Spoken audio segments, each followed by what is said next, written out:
There has been a nuclear accident in the Soviet Union, and the Soviets have admitted that it happened. The Soviet version is this. One of the atomic reactors at the Chernobyl atomic power plant near the city of Kiev was damaged, and there is speculation in Moscow that people were injured and may have died. The Soviets may have been fairly quick to acknowledge the accident because evidence in the form of mild nuclear radiation had already reached beyond the Soviet borders to Scandinavia. We begin with ABC's Dean Reynolds. The first word that something was seriously wrong came from this power plant in eastern Sweden, where workers coming on the job registered abnormally high levels of radiation on their bodies. Although the levels were not high enough to harm humans and no accident had occurred at that plant, it was shut down. And as tests were conducted, similar puzzling reports of high radiation came in from all over Scandinavia.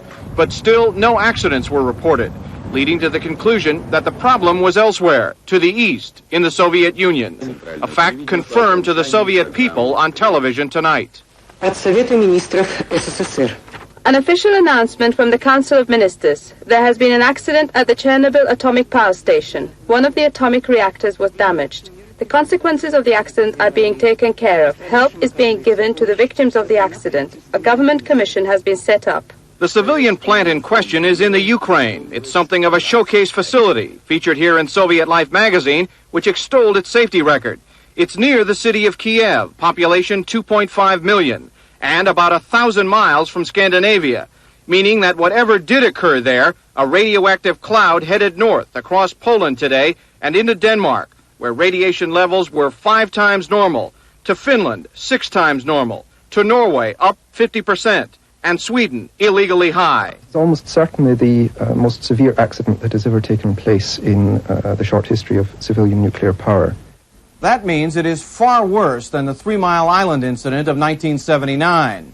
Experts tonight say the cloud of radiation is now dissipating over the North Atlantic and poses no further threat to anyone. But as the Soviets treat an unknown number of casualties, there's no way to say how much lasting damage that cloud may have already caused.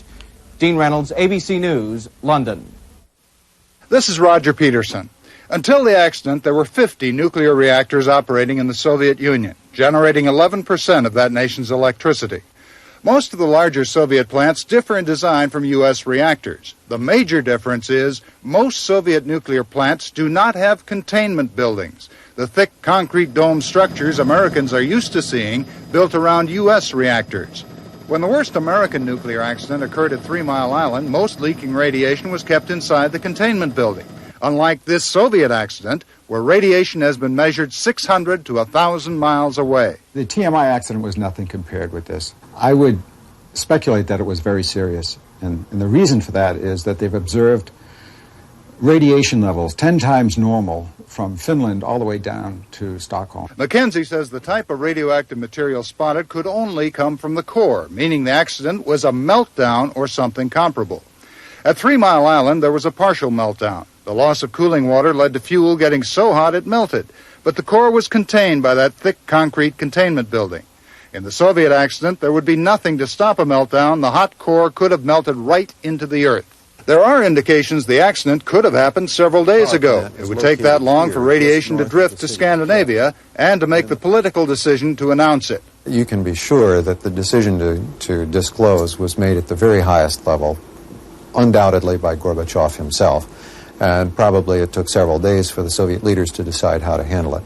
Officially, little comment from the president or his aides. As far as the United States is concerned, we don't see any dangerous situation. The Soviets claim this is their first nuclear accident, but it's known in 1958 a nuclear explosion killed several hundred and left a large area contaminated some 800 miles east of Moscow.